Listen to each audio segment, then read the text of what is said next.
Welcome to the read-along audiobooks production of The Wonderful Wizard of Oz, by L. Frank Baum. This video includes all of the chapter's original text, so that you can read along with the audio. Remember to subscribe with the notification bell turned on, so you will be notified whenever we post a new audiobook. Chapter 4, The Road Through the Forest. After a few hours the road began to be rough, and the walking grew so difficult that the Scarecrow often stumbled over the yellow bricks, which were here very uneven. Sometimes, indeed, they were broken or missing altogether, leaving holes that Toto jumped across and Dorothy walked around. As for the Scarecrow, having no brains, he walked straight ahead, and so stepped into the holes and fell at full length on the hard bricks. It never hurt him, however, and Dorothy would pick him up and set him upon his feet again, while he joined her in laughing merrily at his own mishap.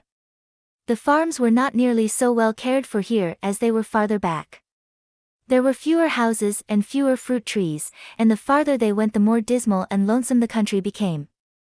At noon they sat down by the roadside, near a little brook, and Dorothy opened her basket and got out some bread. She offered a piece to the Scarecrow, but he refused.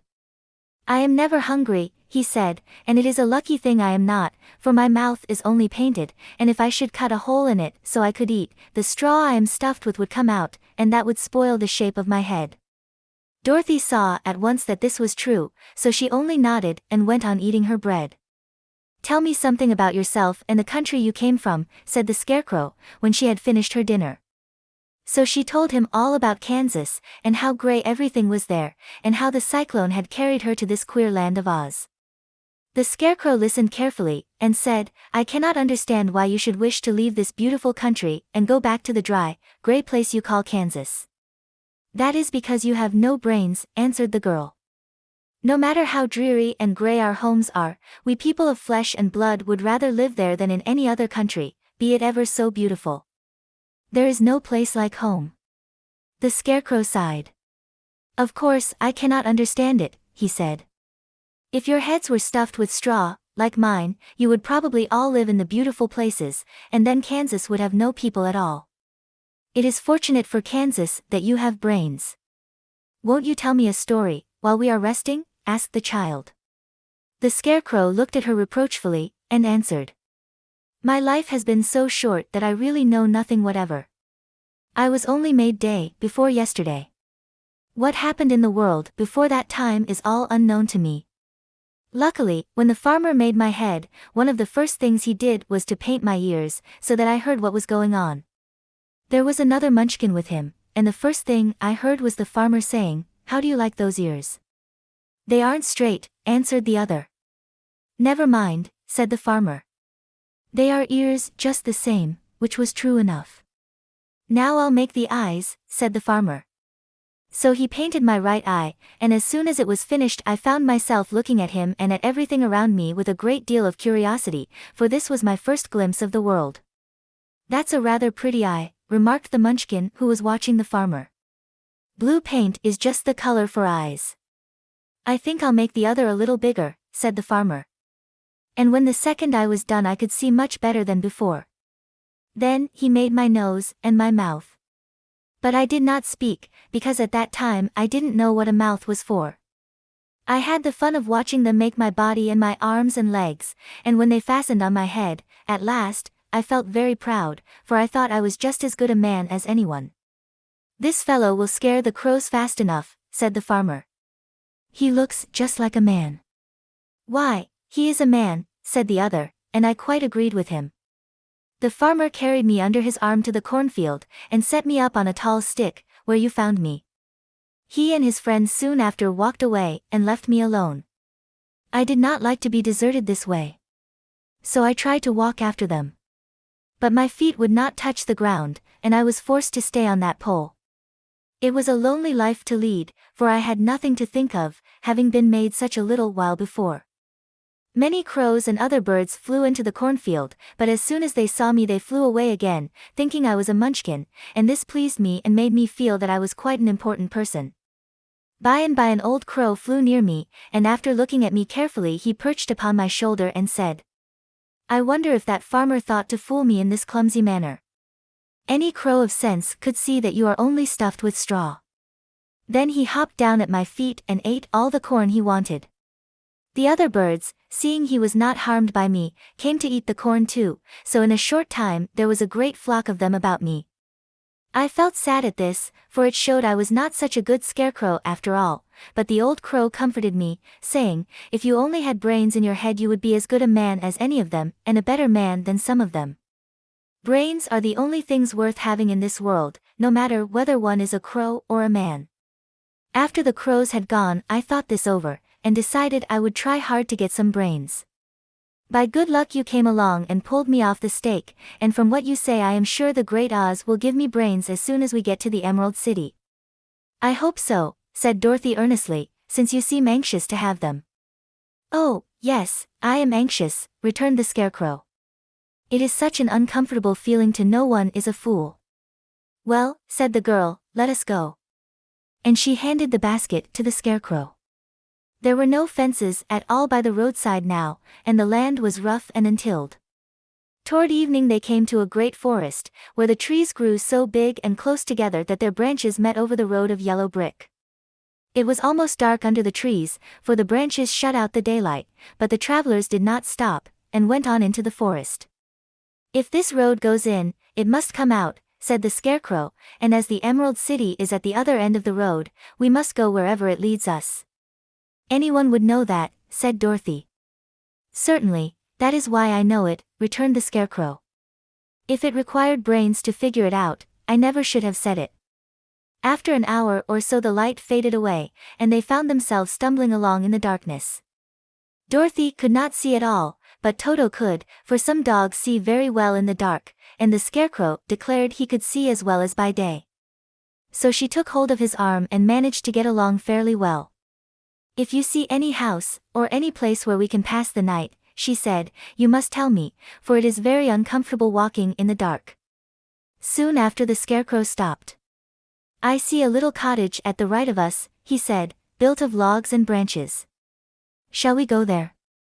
Yes, indeed, answered the child. I am all tired out. So the Scarecrow led her through the trees until they reached the cottage, and Dorothy entered and found a bed of dried leaves in one corner. She lay down at once, and with Toto beside her soon fell into a sound sleep. The Scarecrow, who was never tired, stood up in another corner and waited patiently until morning came. Chapter 5, The Rescue of the Tin Woodman. When Dorothy awoke the sun was shining through the trees and Toto had long been out chasing birds around him and squirrels. She sat up and looked around her. There was the Scarecrow, still standing patiently in his corner, waiting for her. We must go and search for water, she said to him. Why do you want water? He asked. To wash my face clean after the dust of the road, and to drink, so the dry bread will not stick in my throat. It must be inconvenient to be made of flesh, said the Scarecrow thoughtfully, for you must sleep, and eat and drink. However, you have brains, and it is worth a lot of bother to be able to think properly. They left the cottage and walked through the trees until they found a little spring of clear water, where Dorothy drank and bathed and ate her breakfast. She saw there was not much bread left in the basket, and the girl was thankful the Scarecrow did not have to eat anything, for there was scarcely enough for herself and Toto for the day.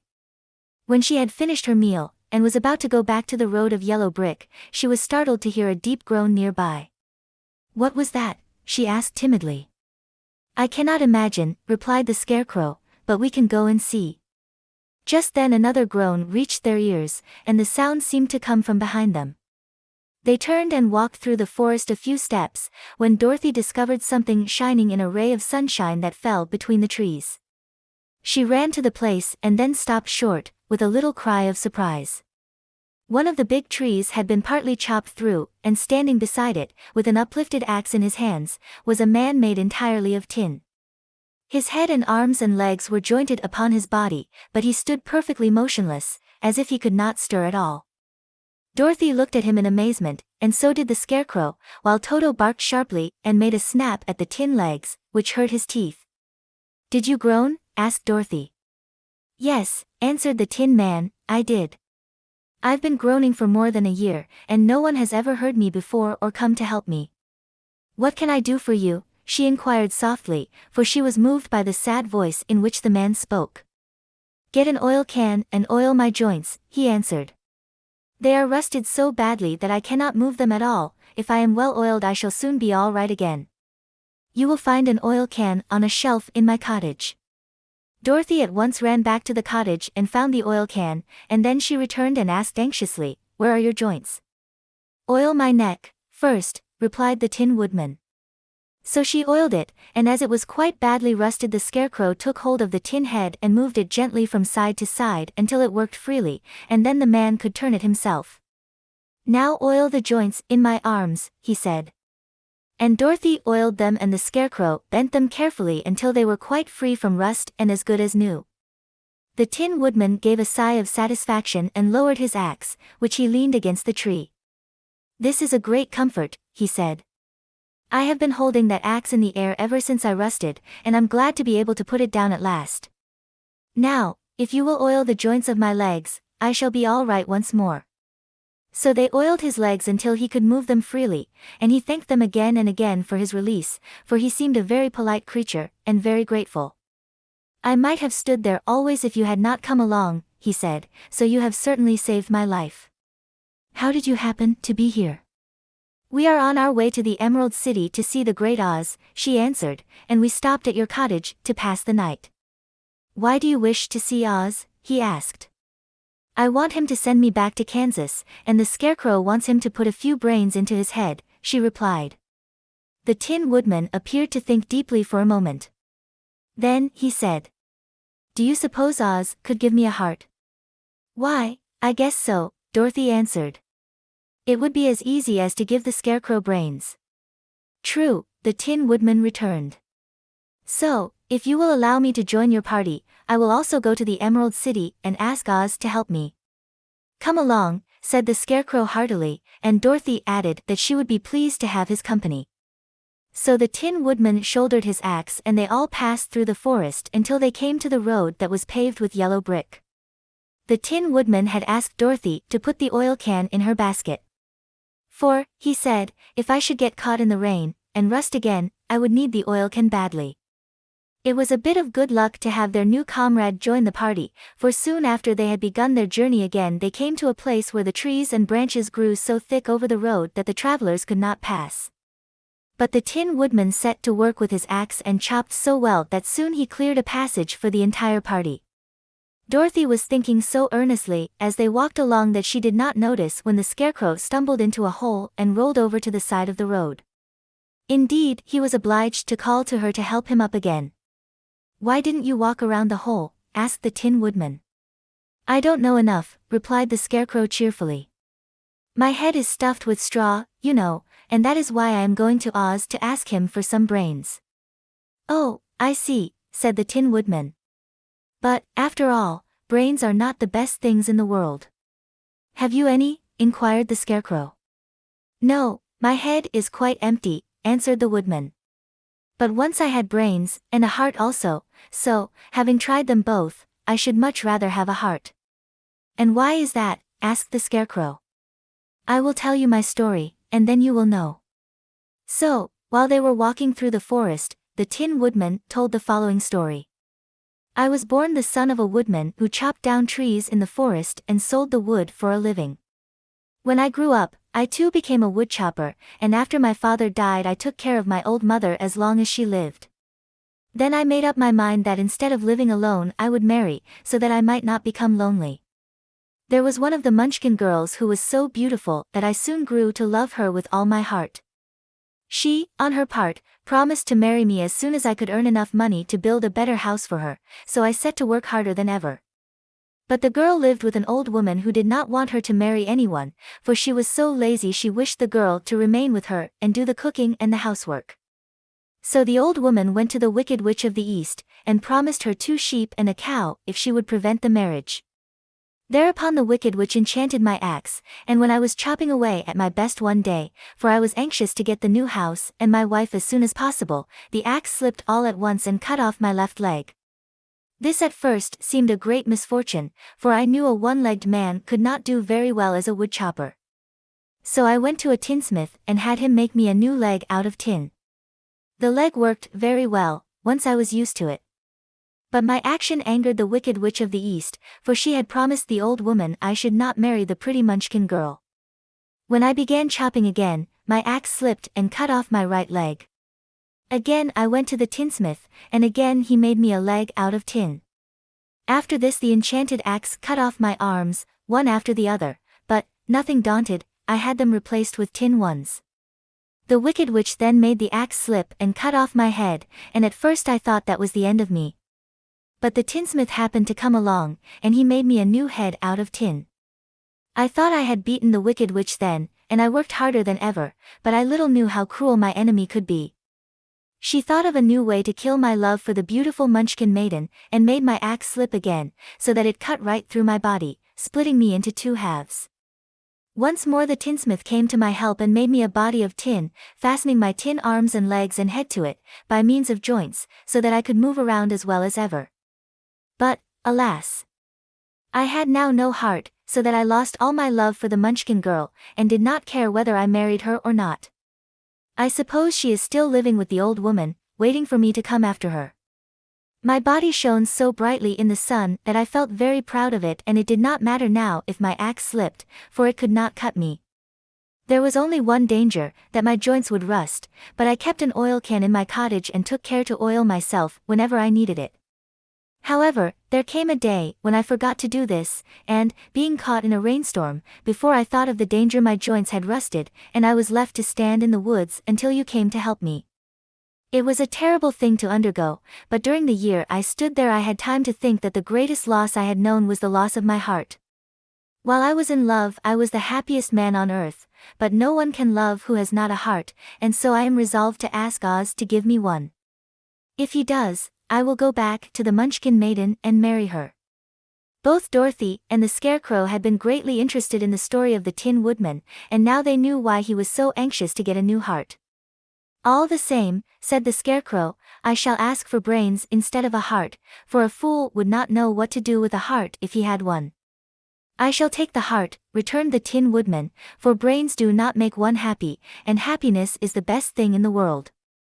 Dorothy did not say anything, for she was puzzled to know which of her two friends was right, and she decided if she could only get back to Kansas and Aunt Em, it did not matter so much whether the Woodman had no brains and the Scarecrow no heart, or each got what he wanted.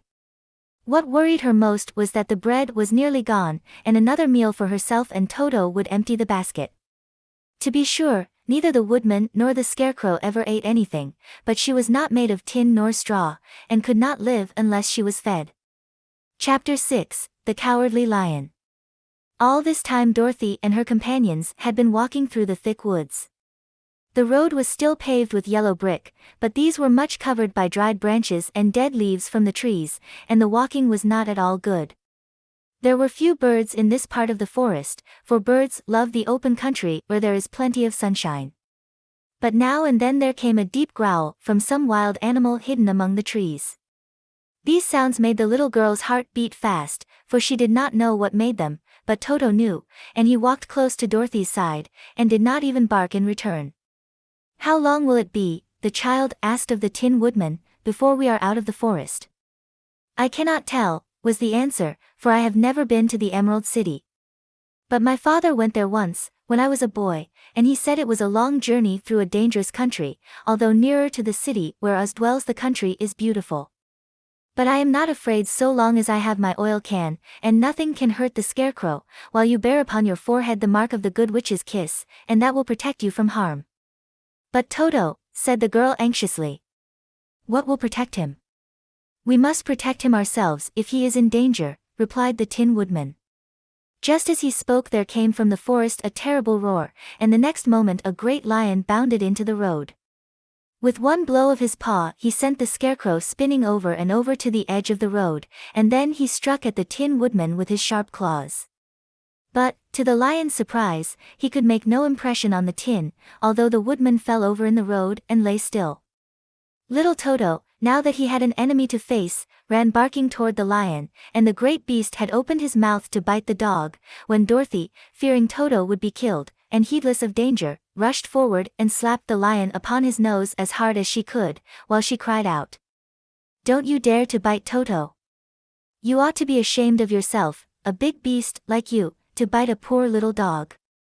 I didn't bite him, said the lion, as he rubbed his nose with his paw where Dorothy had hit it. No, but you tried to, she retorted. You are nothing but a big coward. I know it, said the lion, hanging his head in shame. I've always known it. But how can I help it? I don't know, I'm sure. To think of your striking a stuffed man, like the poor scarecrow. Is he stuffed? Asked the lion in surprise, as he watched her pick up the scarecrow and set him upon his feet, while she patted him into shape again. Of course he's stuffed, replied Dorothy, who was still angry. That's why he went over so easily, remarked the lion. It astonished me to see him whirl around so. Is the other one stuffed also? No, said Dorothy, he's made of tin. And she helped the woodman up again. That's why he nearly blunted my claws, said the lion. When they scratched against the tin it made a cold shiver run down my back. What is that little animal you are so tender of? He is my dog, Toto, answered Dorothy. Is he made of tin, or stuffed? Asked the lion. Neither. He's a meat dog, said the girl. Oh. He's a curious animal and seems remarkably small, now that I look at him. No one would think of biting such a little thing, except a coward like me, continued the lion sadly. What makes you a coward? Asked Dorothy, looking at the great beast in wonder, for he was as big as a small horse. It's a mystery, replied the lion. I suppose I was born that way. All the other animals in the forest naturally expect me to be brave, for the lion is everywhere thought to be the king of beasts. I learned that if I roared very loudly every living thing was frightened and got out of my way. Whenever I've met a man I've been awfully scared, but I just roared at him, and he has always run away as fast as he could go. If the elephants and the tigers and the bears had ever tried to fight me, I should have run myself. I'm such a coward, but just as soon as they hear me roar they all try to get away from me, and of course I let them go. But that isn't right. The king of beasts shouldn't be a coward, said the scarecrow. I know it, returned the lion, wiping a tear from his eye with the tip of his tail. It is my great sorrow, and makes my life very unhappy. But whenever there is danger, my heart begins to beat fast. Perhaps you have heart disease, said the Tin Woodman. It may be, said the lion. If you have, continued the Tin Woodman, you ought to be glad, for it proves you have a heart.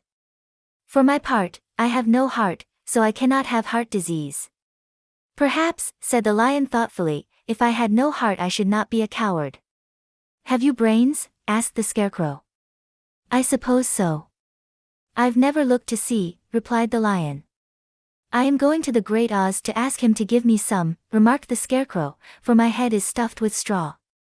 And I am going to ask him to give me a heart, said the woodman. And I am going to ask him to send Toto and me back to Kansas, added Dorothy. Do you think Oz could give me courage? Asked the cowardly lion.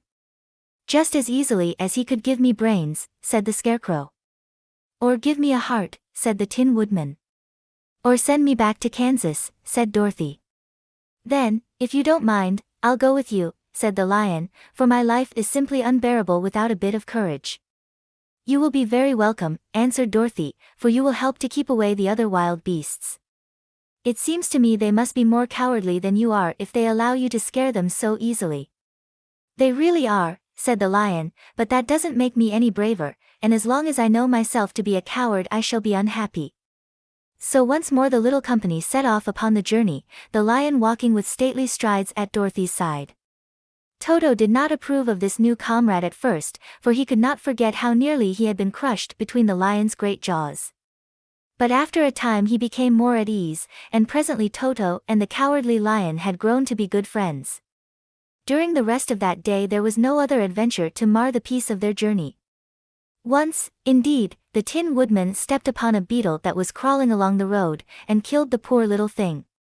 This made the Tin Woodman very unhappy, for he was always careful not to hurt any living creature, and as he walked along he wept several tears of sorrow and regret. These tears ran slowly down his face and over the hinges of his jaw, and there they rusted. When Dorothy presently asked him a question the Tin Woodman could not open his mouth, for his jaws were tightly rusted together. He became greatly frightened at this and made many motions to Dorothy to relieve him, but she could not understand. The lion was also puzzled to know what was wrong. But the scarecrow seized the oil can from Dorothy's basket and oiled the woodman's jaws, so that after a few moments he could talk as well as before. "This will serve me a lesson," said he, "to look where I step. For if I should kill another bug or beetle I should surely cry again, and crying rusts my jaws so that I cannot speak." Thereafter he walked very carefully, with his eyes on the road, and when he saw a tiny ant toiling by he would step over it, so as not to harm it. The Tin Woodman knew very well he had no heart, and therefore he took great care never to be cruel or unkind to anything. "You people with hearts," he said, "have something to guide you, and need never do wrong, but I have no heart, and so I must be very careful. When Oz gives me a heart of course I needn't mind so much." This is the end of the chapter.